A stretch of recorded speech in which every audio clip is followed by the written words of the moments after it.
Hello दोस्तों, कैसे हैं आप सभी लोग। दोस्तों, मैं मनोज कुमार आप सभी लोगों का study IQ IAS Hindi channel पर बहुत बहुत स्वागत करता हूं और उम्मीद करता हूं कि आप सभी लोगों की तैयारी बहुत अच्छी चल रही होगी।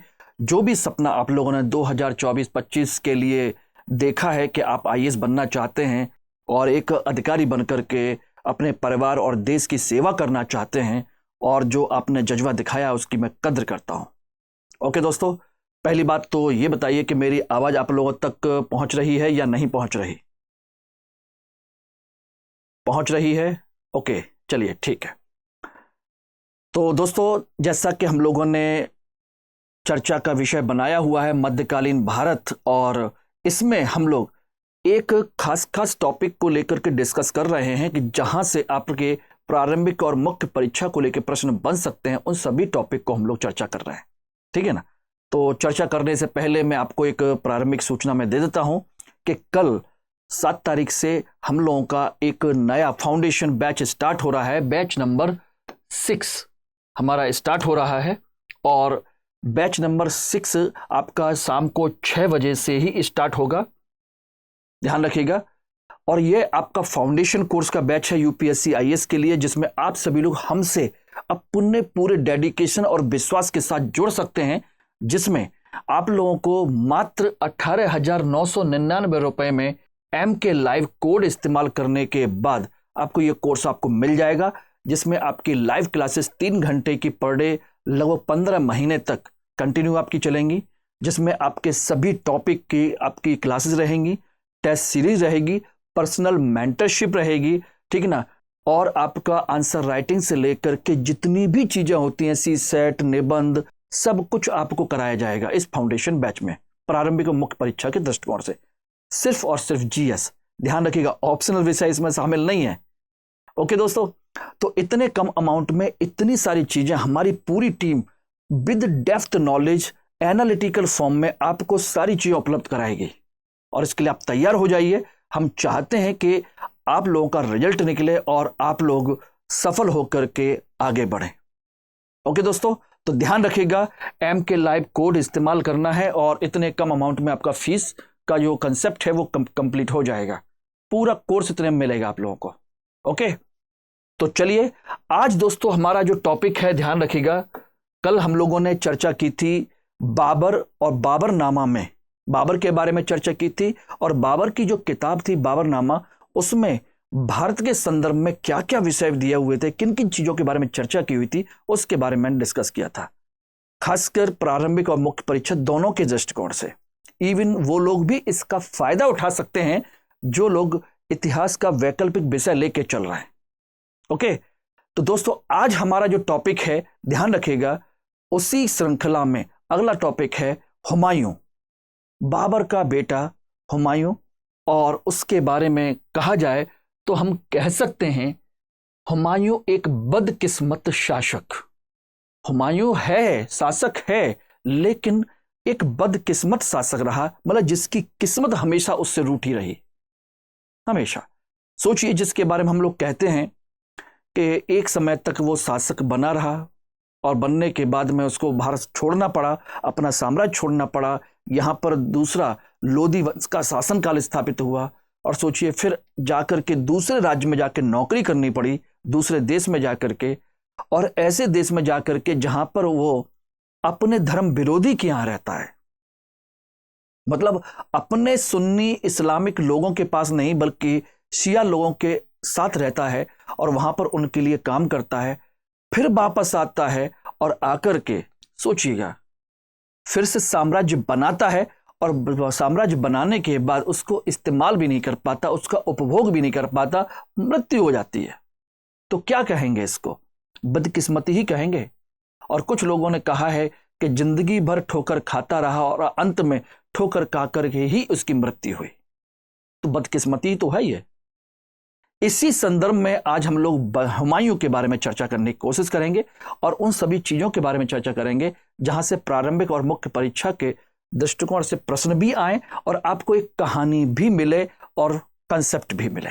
ओके दोस्तों, तो चलिए इसको हम बढ़ाते हैं आगे, और इसमें देखेंगे कि कैसे कैसे सारी चीजें हम लोगों को पढ़नी चाहिए, किस तरीके से पढ़ना चाहिए। ठीक है ना। आप सभी लोग प्रॉपर तरीके से कमेंट कीजिए, चैनल को सब्सक्राइब कीजिए, दूसरों को शेयर कीजिए, लाइक कीजिएगा, ठीक है ना।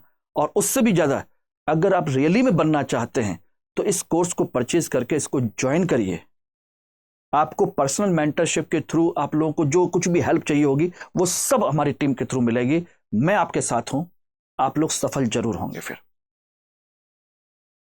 हुमायूं 30 दिसंबर 1530 को शासक बना और 27 जनवरी 1556 को इसकी मृत्यु हो गई। इसी बीच में ध्यान रखिएगा लगभग 15 साल ये बाहर रहा, 15 साल इससे बाहर रहा, ठीक है ना, ध्यान रखिएगा। यानी कि इसके टाइम पीरियड को हम दो पार्ट में डिवाइड करते हैं, पहला पार्ट और उसका दूसरा भाग। पहला भाग 1530 से लेकर के 1540 तक का, जिसमें वो भारत का शासक रहा, 10 साल शासन चलाया और संघर्ष में शेरशाह सूरी से हार करके बाहर चला गया। और दूसरा शासनकाल है 1555 से लेकर के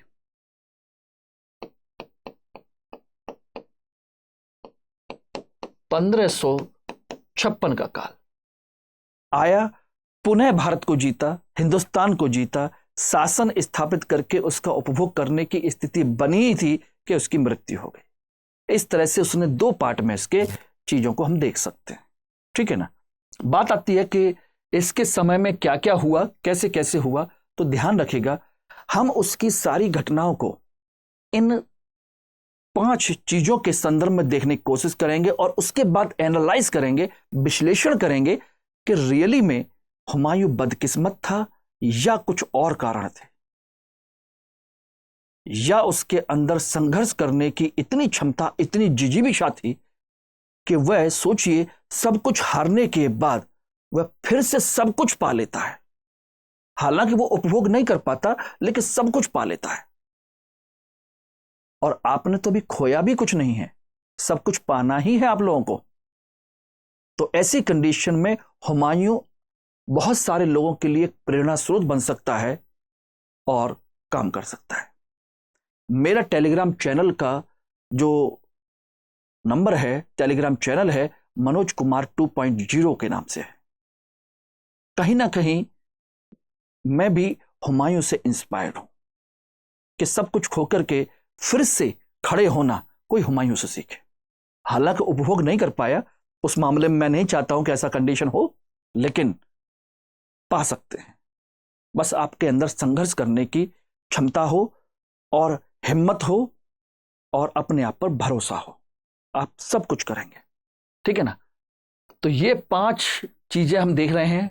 उस समय की कंडीशन क्या थी जब वो शासक बना था, और उसके समय में प्रमुख घटनाएं कौन कौन सी हुई थी, जिन घटनाओं के संदर्भ में उसका विश्लेषण करते हैं, जिसमें वो हारता है, और फिर जब हारता है तो हारने के उसके कारण क्या हैं, और फिर पुनः साम्राज्य की स्थापना करता है, और सबसे लास्ट में उसके व्यक्तिगत चरित्र का हम विश्लेषण करेंगे कि कैसा था, किस तरीके से था और क्यों था। Everybody clear? चलिए इसमें हम 1 बाय 1 एक एक चीज की कोशिश करते हैं। प्रमुख घटनाएं, सॉरी, उससे पहले हम बात करेंगे तत्कालीन परिस्थितियों के बारे में।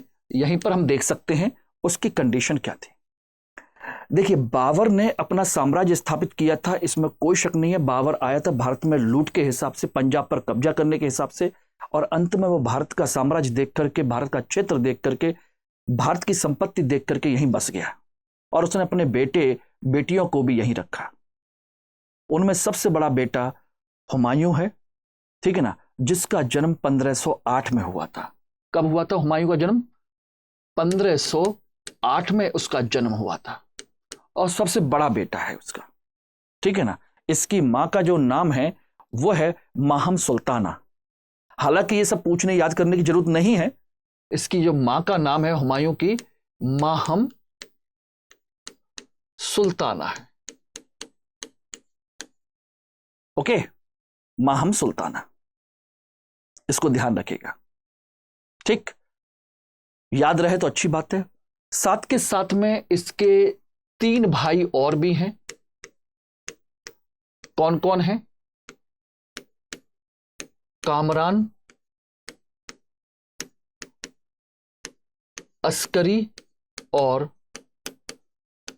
हिंदाल। कामरान, अस्करी और हिंदाल।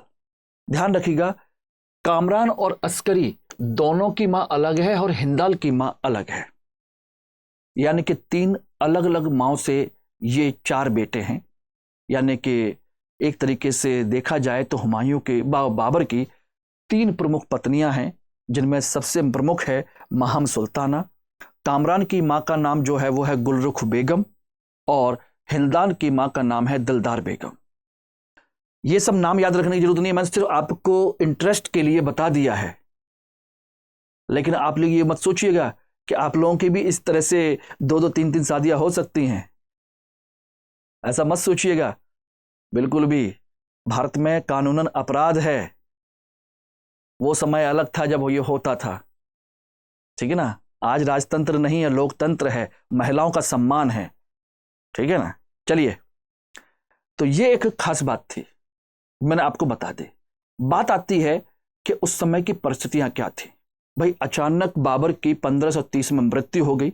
वो भी इसी तरह साम्राज्य स्थापित करना ही चाह रहा था कि साम्राज्य स्थापित करके उसने बस अपने साम्राज्य को स्थापित करके बस बैठना ही चाहता कि उसकी मृत्यु हो गई 1530 में। तो ऐसी स्थिति में इसे क्या मिला था? एक, ध्यान रखिए, अस्थिर साम्राज्य मिला था। कैसा था? अस्थिर, क्योंकि प्रॉपर तरीके से व्यवस्थित नहीं था। ध्यान रखना, अस्थिर है, असंगठित है, पूरी तरह से अभी संगठित भी नहीं था, क्योंकि बस साम्राज्य जीता ही था। ये एक समस्या थी। बात समझे ना? दो चीजें महत्वपूर्ण हो गई। तीसरा, इसकी प्रशासनिक जो क्षमता है वो अभी कमजोर थी, क्योंकि साम्राज्य स्थापित नहीं हुआ तो प्रशासनिक क्षमता भी अभी विकसित नहीं हो पाई थी। यह भी एक बहुत बड़ी बात है। क्लियर हो गया? चलिए, उसके बाद अब आ जाइए अन्य चीजों में। और क्या क्या इनके अलावा और क्या क्या समस्याएं थी, परिस्थितियां क्या क्या थी जो उसके सामने थी। दो चचेरे भाई इसके जान के दुश्मन बने हुए थे।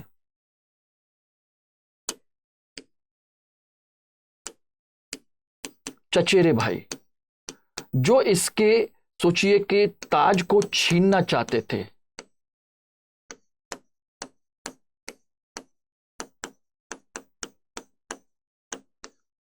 ताज को छीनना चाहते। सगे भाई तो बात की बात है, चचेरे भाई मोहम्मद जाबा और मोहम्मद सुल्तान, दोनों नाम याद रहे तो अच्छी बात है, ना रहे कोई दिक्कत नहीं है।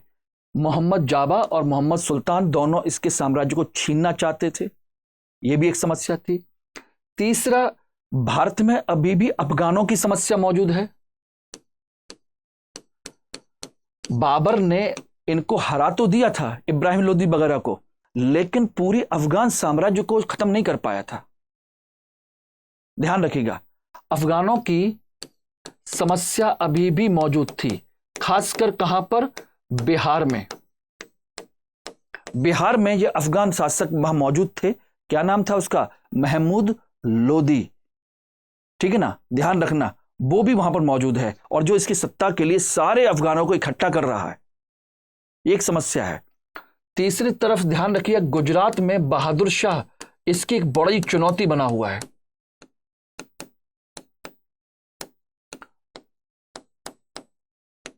गुजरात में बहादुर शाह इसके लिए एक बहुत बड़ी चुनौती बना हुआ है। साम्राज्य का विस्तार कर रहा है, अपना साम्राज्य स्थिर बना रहा है, मजबूत बना रहा है और इसको चुनौती दे रहा है।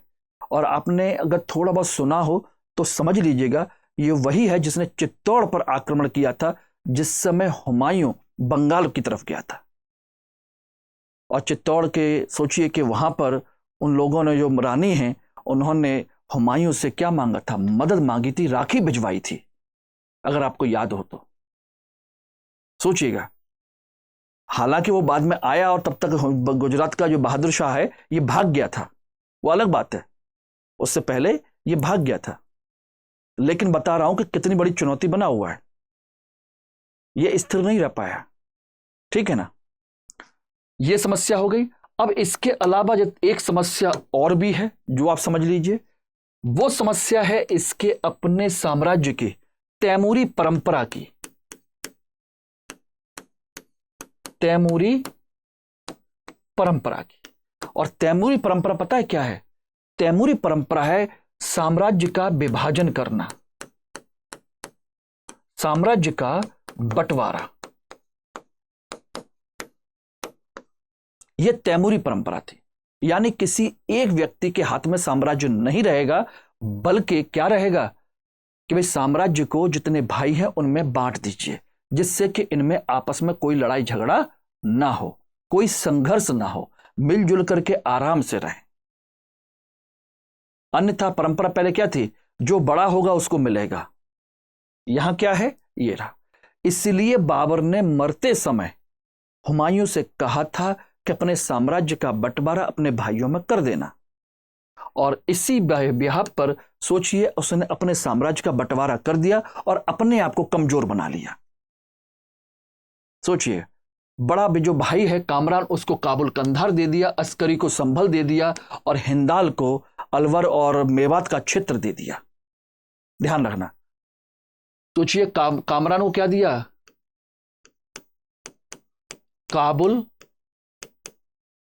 कंधार, अस्करी को संभल, और हिंदाल को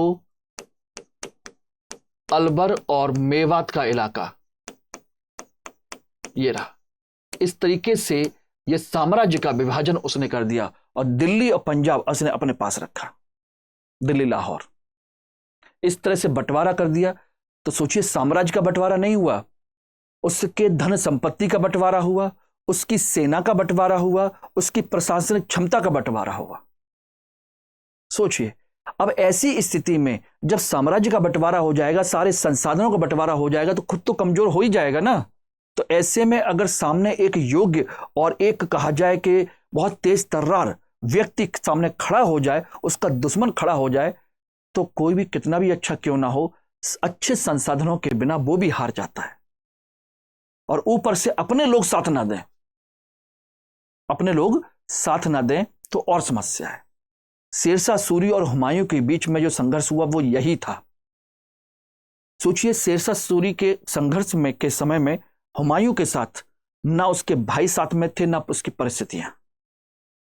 इन भाइयों ने कोई साथ नहीं दिया था, इसलिए अकेला संघर्ष करता रहा। पिता की आज्ञा का पालन किया, चाह के भी उसके साम्राज्य को नहीं जीता इसने, समझ लेना। तो ये एक समस्या सारी चीजें रही हैं। उस समय की प्रमुख तत्कालीन परिस्थितियां यही हैं। तो आप लोगों को समझ में आ गया उस समय कंडीशंस क्या हैं। ऑप्शनल वाले भी तैयारी कर सकते हैं इसी तरीके से। आखिर हुमायूं के भारत में हारने के प्रमुख कारण क्या थे? यस, परिस्थितियां कैसी थी और कारण क्या थे। अब प्रमुख घटनाएं कौन कौन सी हैं इस समय की, ध्यान रखिएगा। प्रमुख घटनाएं, इंपॉर्टेंट इवेंट्स कौन कौन सी हैं? देखिए, मैं ज्यादा घटनाएं नहीं बता रहा हूं। एक घटना है कालिंजर के किले पर आक्रमण,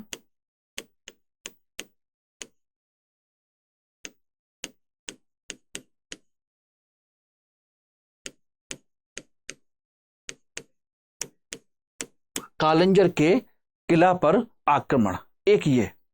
दूसरा है चुनार का घेरा, चुनार का किले का जो घेरा है, जिस पर शेरशाह सूरी ने अपना नियंत्रण कर रखा था, उसको घेरा था इसने, चुनार का घेरा। ठीक है ना। तीसरी घटना कौन सी है? तीसरी घटना है बहादुर शाह से संघर्ष।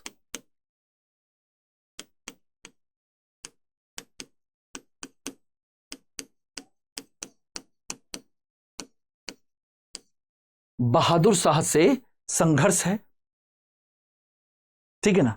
लगातार उसके साथ संघर्ष करना पड़ रहा है, जो मैंने अभी आपको कहानी सुनाई थी। और चौथा है आपका शेरशाह सूरी से संघर्ष। ये रहा शेरशाह सूरी से संघर्ष।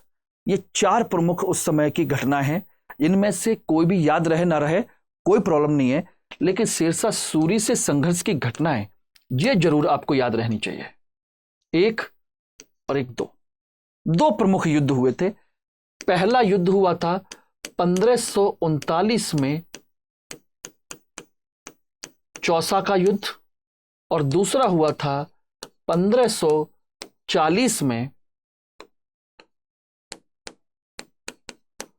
कन्नौज या बिलग्राम का युद्ध।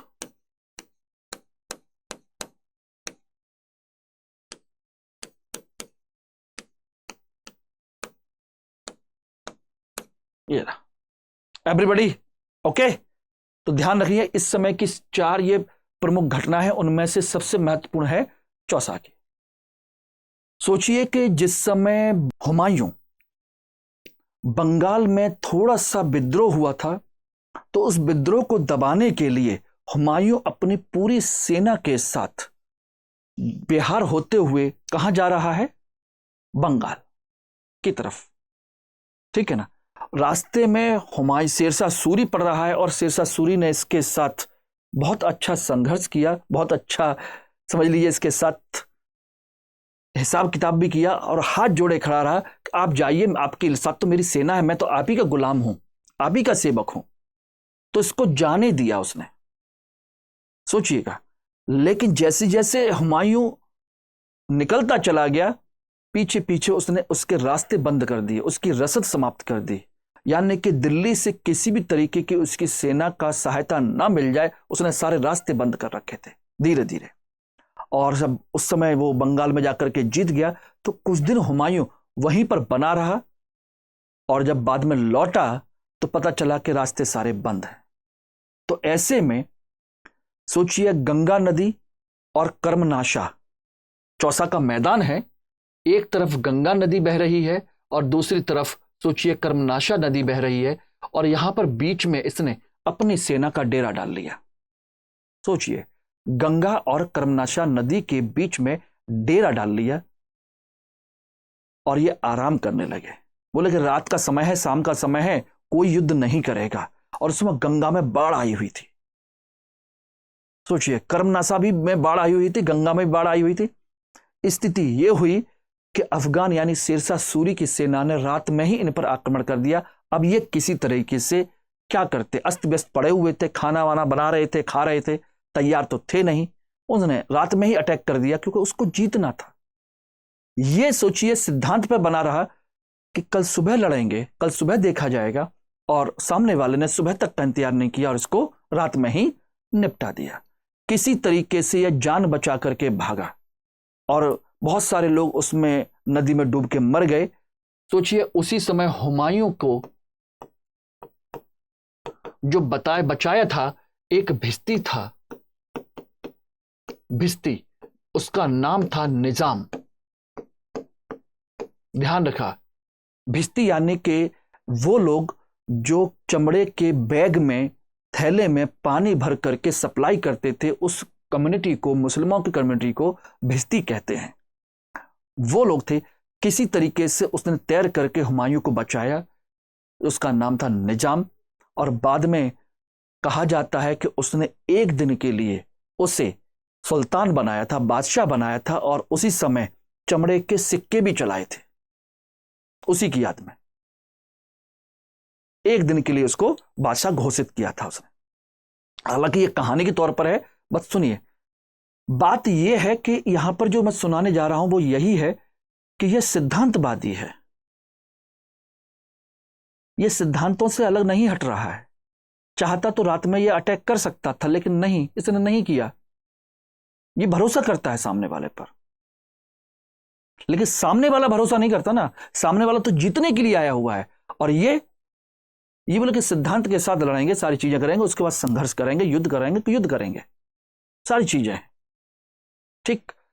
और यहां से हारने के बाद सोचिए कि किसी तरीके से आगरा पहुंचा, सारी चीजें हुई, और आगरा आने के बाद में इसने अपने भाइयों को इकट्ठा किया, कामरान, अस्करी, हिंदाल, ये सब आए और उनसे सहायता मांगी। तो किसी ने भी सहायता नहीं की, इवन कामरान ने भी नहीं कहा। कामरान ने स्पेशली यह कह दिया कि यदि सेना की कमान मेरे हाथों में रखोगे तो मैं सहायता करने को तैयार हूं, अन्यथा नहीं। और हुमायूं को यह विश्वास हो रहा था कि सेना की कमान इसके हाथ में दे दी और यह युद्ध गया लड़ने और जीत गया तो ये मुझे वैसे ही मार देगा, क्योंकि सबको हरा चुका है, तो उसके बाद मुझे जिंदा क्यों रखेगा, ये तो मुझे ही मार देगा। इसलिए उसके जो इरादे थे उन पर उसने शक किया और उस पर भरोसा नहीं किया। और जब ये चीज हुई तो कामरान, हिंदाल, अस्करी अपनी अपनी सेना लेकर के चले गए वापस। अकेला रह गया हुमायूं, भाइयों का साथ नहीं मिला। और सोचिए कि ऐसी परिस्थितियों में जिस समय एक बड़े भाई ने अपने लोगों को, अपने भाइयों को साम्राज्य का बंटवारा करके दिया हो, चाहता तो पूरा रख लेता, बंटवारा करके दिया हो, उस समय सोचिए मुसीबत के समय में किसी भाई ने साथ नहीं दिया और भाग गए। बात समझना।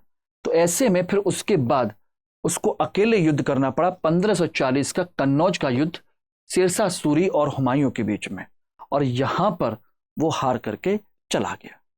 शेरशाह सूरी से हुमायूं हार गया और यहां आगरा छोड़ करके निकल गया। सबसे पहले पहुंचा कहां पर? सिंध में। उसने सिंध में शरण ली, वहां से भाग करके सिंध के क्षेत्र में। ओके एवरीबॉडी, ठीक है ना, ध्यान रखना। सिंध के क्षेत्र में वो वहां से चला गया था। ठीक, तो सोचिए कि हुमायूं उसके बाद सिंध पहुंचा। वहां पर फिर उसने अपनी जो पत्नी है हमीदा बानो, अकबर की मां, उसके साथ सोचिए हमीदा बानो से उसने शादी की,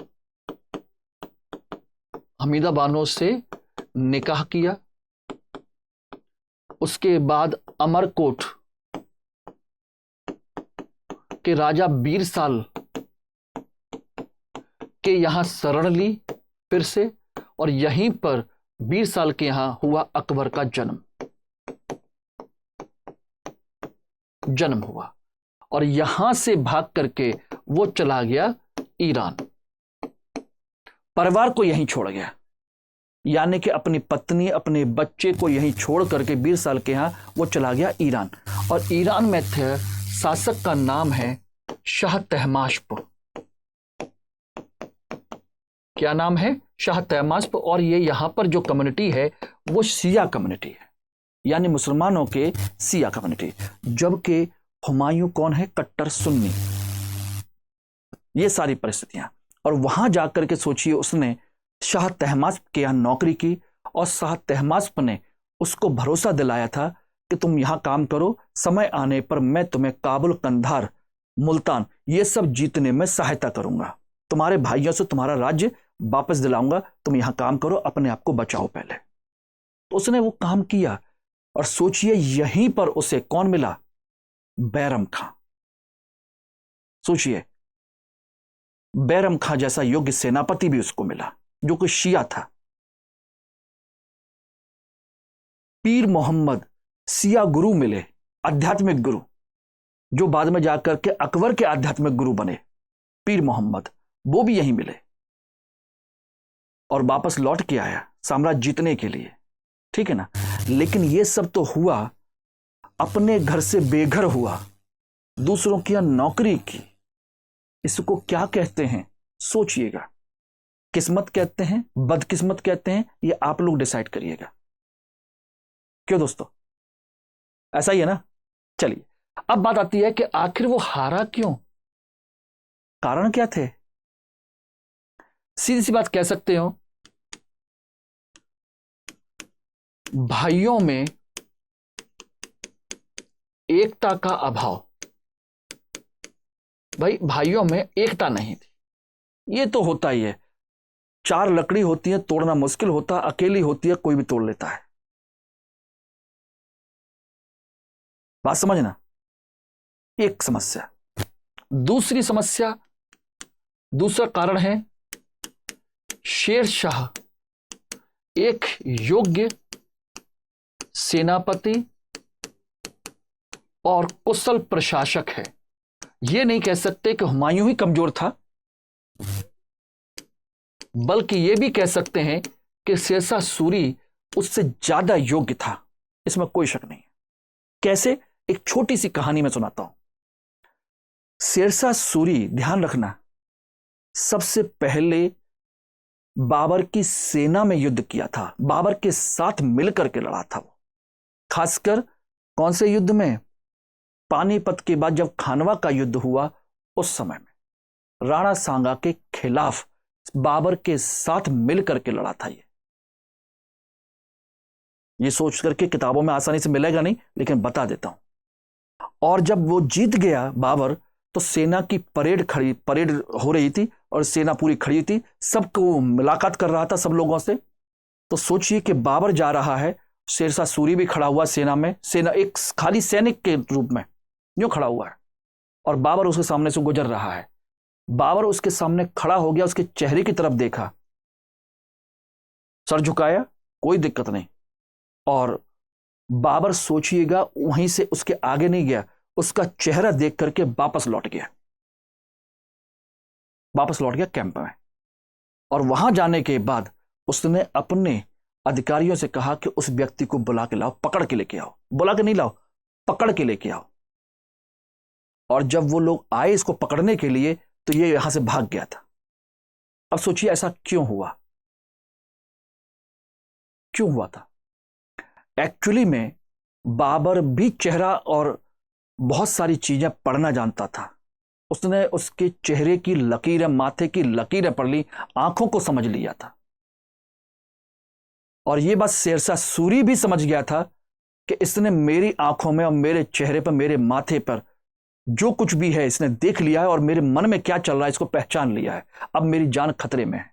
यह भी भाग गया। दोनों पहचान गए थे। सोचिए, बाबर इस लेवल पर समझ गया था कि यह मेरे साम्राज्य के लिए खतरा है। इसके चेहरे पर शाही चिन्ह बने हुए हैं। यह आसानी से मानने वाला एक सामान्य सैनिक नहीं हो सकता। यह मेरे साम्राज्य के लिए खतरा बनेगा। उस समय बाबर ने पहचान लिया था और यह यहां से भाग गया था। और यह कहता भी था शेरशाह सूरी कि बाबर या मुगलों की सेना में बहुत सारी समस्या है, बहुत कमजोरियां हैं, और मेरा अगर एक दिन मेरा बस चला और भाग्य ने मेरा साथ दिया तो मुगलों को हिंदुस्तान से बाहर निकाल दूंगा। और उसने वो करके दिखाया। इसलिए कहा गया है कि शेरशाह सूरी भी एक योग्य सेनापति और कुशल प्रशासक था। सोचिएगा, मैंने एक कहानी सुनाई है, समझ में आ गई नहीं आप लोगों को? ठीक। अब अन्य कौन कौन सी हैं? अन्य कमजोरियां क्या हैं? अन्य पराजय के कारण क्या हैं? देखिए, एक है दूरदर्शिता का अभाव।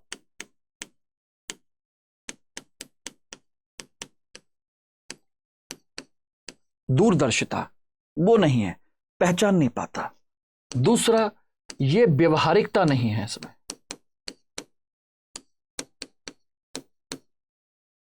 ये लोगों पर विश्वास नहीं आसानी से कर लेता है। अब व्यवहारिक है, समझ में नहीं आता क्या करना है, कैसे करना है। ठीक है ना? जल्दी विश्वास करना। सोचिए कि चुनाव के घेरे के समय में भी शेरशाह सूरी ने इसको धोखा दिया था। जब ये बंगाल जा रहा था तब भी उसने धोखा दिया, उसकी बातों पर भरोसा कर लिया, जल्दी विश्वास कर लेता था। ध्यान रखना, यह दयालु चरित्र का है, यानी कि इंसान बहुत अच्छा है लेकिन इसका चरित्र कैसा है? दयालु। लोगों को बहुत जल्दी माफ कर देता है, चाहे कितना भी बड़ा गुनाह करो। मतलब किसी व्यक्ति ने अगर इसके साथ गलत किया है तो भी ये माफ करके आगे बढ़ जाता था। ठीक है ना? तीसरा, निर्णय आसानी से नहीं ले पाना, निर्णय लेने की क्षमता का अभाव। ये रहा, निर्णय लेने की क्षमता का अभाव। निर्णय आसानी से नहीं ले पाता, जल्दी निर्णय नहीं ले पाता, क्विक डिसीजंस नहीं है इसके पास। ठीक है ना? और ऊपर से इसकी परिस्थितियां इसके खिलाफ थी। कह सकते हैं इसकी परिस्थितियां भी साथ नहीं थी। बस ये थे इसके पराजय के कारण। अब सोचिए, एक अच्छे इंसान के लिए क्या चाहिए? जो विश्वास करता हो, जो दयालु हो, बात समझना, जो व्यवहारिक हो, व्यवहारिक ना हो, ठीक है ना। बाय नेचर, बाय करेक्टर ये बहुत अच्छा है, एक शासक के रूप में उतना अच्छा नहीं है, लेकिन एक व्यक्ति के रूप में बहुत अच्छा है। सोचना, बस यही इसकी समस्या है, भाइयों को एकजुट नहीं कर पाया। सिरसा पर भरोसा करता रहा उसकी बातों पर, फिर ऊपर से रही बची कमियां किसने कर दी पूरी? उस समय की परिस्थितियों ने, ठीक है ना। इसका मतलब था उसमें सतत प्रयास करने की योग्यता नहीं थी, वह तुरंत जीतने के बाद आराम करने निकल जाता था, यह उसकी कमियां थी। बात समझिएगा, अफीम का नशा करता था और उसमें आराम से एंजॉय करता रहता था, घूम जाता था, खो जाता था। अफीम का एक गोला मारा और टन से आकर क्या हुआ? आराम से एंजॉय कर रहा है, आराम जन्नत के मजे ले रहा है, भूल जाता था कि दुनिया में क्या हो रहा है और सेना या दुश्मन हमारे दरवाजे पर खड़े हैं या नहीं खड़े, ये भूल जाता था। ये कुछ लोगों का कहना है, ये कुछ ना कुछ कमियां हैं। जैसे सोचिए कि बंगाल जब गया तो बंगाल में विद्रोह को दबा दिया, और दबाने के बाद उस जगह पर उसने सोचिए भांग के गोले लेकर के अपने लोगों के साथ में एंजॉय करता रहा, और उस जगह का नाम रखा उसने जन्नताबाद। क्या नाम रखा? जन्नताबाद। क्योंकि भांग का गोला लेने के बाद जन्नत ही जन्नत नजर आ रही थी उसको। और जब ऐसी जगह पर कोई भी व्यक्ति जाता है तो आपको क्या लगता है कि वो बिना परिवार के जाता है? अपने रानियां, अपनी जो दासियां हैं, अपनी जो लेडीज हैं, उन सबको लाव लश्कर को साथ लेके चलता है एक व्यक्ति। अकेला ये नहीं, उस समय के राजा महाराजा ऐसे ही चलते थे, तो उनके साथ एंजॉय कर रहे हैं ये लोग। क्लियर है? तो इस तरीके से सारी चीजें हुई थी। क्लियर हो गया अब एवरीबॉडी? पराजय के कारण क्या क्या हुए, किस तरह से हुए? चलिए अब इसके आगे क्या हुआ? साम्राज्य की पुनः स्थापना। मैंने कहा था कि 1540 से लेके 1555 तक ये ईरान में रहा। ईरान में इसने, सोचिएगा, ध्यान रखना, 1541 में अगले साल ही उसने नौकरी करना शुरू किया, पहुंच गया ईरान में। ईरान पहुंचा और ईरान जाकर के उसने 1543 में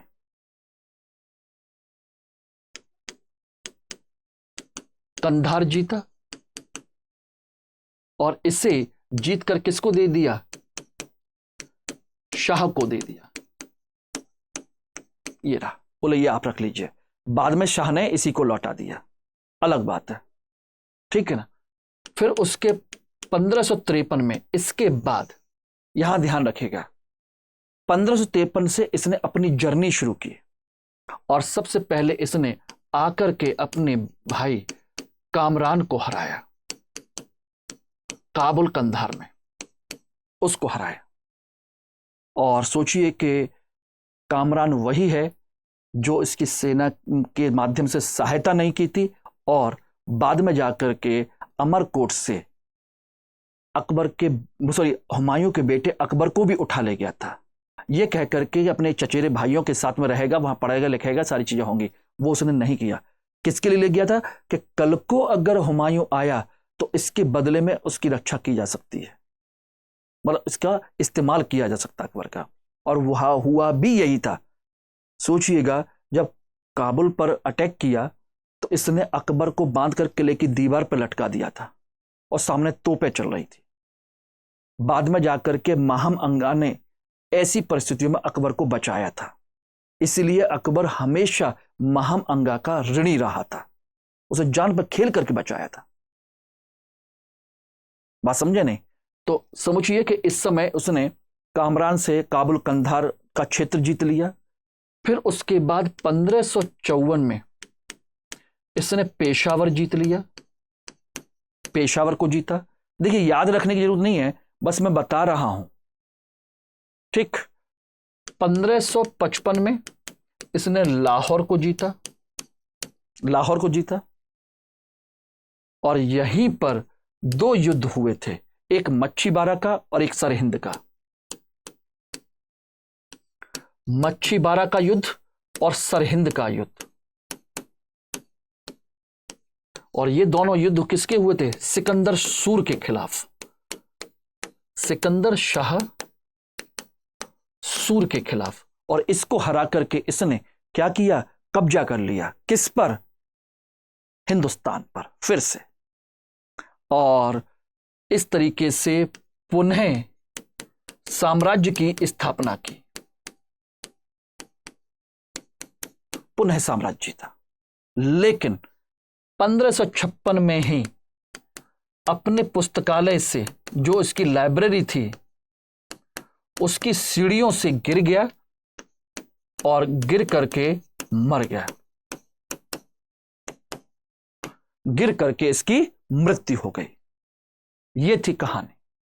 इस तरह से सोचिए, साम्राज्य बना करके मुश्किल से कुछ दिन बैठ ही पाया था। लाइब्रेरी बनाई थी इसने पुराने किले में, सोचना, और उसको पढ़ करके निकल ही रहा था कि यह गिर करके मर गया। और उस समय सोचिए, आपका जो अकबर है इसका बेटा, वो कहां पर था? पंजाब के कालानौर में। यस, ये कंसेप्ट था इसका।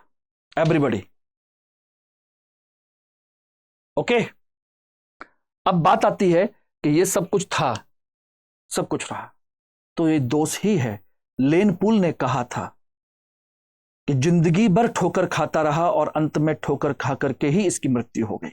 ये लेन पूल का ही स्टेटमेंट है, याद रखना।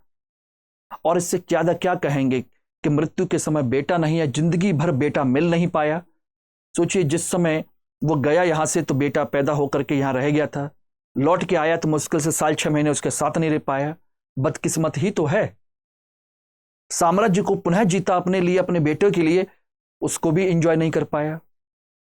जिससे मृत्यु हुई, बेटा पंजाब में है, वो भी कुछ नहीं है, क्या करता? इसीलिए इसको बदकिस्मत कहते हैं। लेकिन यह भी है कि उसने धैर्य भी रखा, हिम्मत भी रखी और अपने साम्राज्य को पुनः जीता। यह भी बहुत बड़ी बात है, ठीक है ना। अब इसमें कंडीशन क्या है? व्यक्तिगत चरित्र में मैंने कुछ खामियां तो मैंने आपको बता दी थी कि भाई जल्दबाजी करता है, निर्णय नहीं ले पाता, ठीक है ना। दयालु प्रवृत्ति का है, जो एक शासक को नहीं होना चाहिए था, ठीक है ना। व्यवहारिक नहीं है, ये सारी चीजें हैं। लेकिन उसके व्यक्तिगत चरित्र भी ऐसा है कि वास्तव में उसको एक अच्छा व्यक्ति बनाते हैं। यस, उसका चरित्र बिल्कुल निर्दोष है, निर्दोष, यानी कि उसमें कोई भी कमी नहीं है कि वो चरित्र के रूप से कमजोर हो, ऐसा नहीं है। देखिए, नशा करना ये अलग चीज है, लेकिन चरित्र से वो कमजोर नहीं है, ध्यान रखना। एक अच्छा पिता बनने की कोशिश की अपने बेटे के लिए, अच्छा है। एक अच्छा पति है, अपनी पत्नी को प्रेम करता है, उसके लिए संघर्ष भी किया, ठीक है ना। काफी उदार प्रवृत्ति का है, ये मैं आपको बताया ही था। उदार प्रवृत्ति का है, आकर्षक है, लोग उस पर सोचिए अच्छा लगता है, देखने में सुंदर लगता है, सज्जन है, और अपने पिता का एक आज्ञाकारी पुत्र भी है। आज्ञाकारी पुत्र भी है, तभी तो साम्राज्य का बंटवारा कर दिया। चाहता तो नहीं करता, भाइयों को मार देता। लेकिन कामरान को अकेले को उसने मारा नहीं था। कामरान को हराने के बाद भी ध्यान रखिएगा, उसने उसकी केवल आंखें निकलवाई थी और उसके बाद उसको मक्का भेज दिया था, जाओ वहीं पर रहना, भीख मांगना, लेकिन जिंदा रहोगे, मारूंगा नहीं, भाई हो। बस अब आपको डिसाइड करना है कि हुमायूं कैसा था, कैसा नहीं था। बस एक चीज और ध्यान रखना, व्यक्तिगत तौर पर सोचिए, ध्यान रखना, वह ज्योतिष में विश्वास करता था।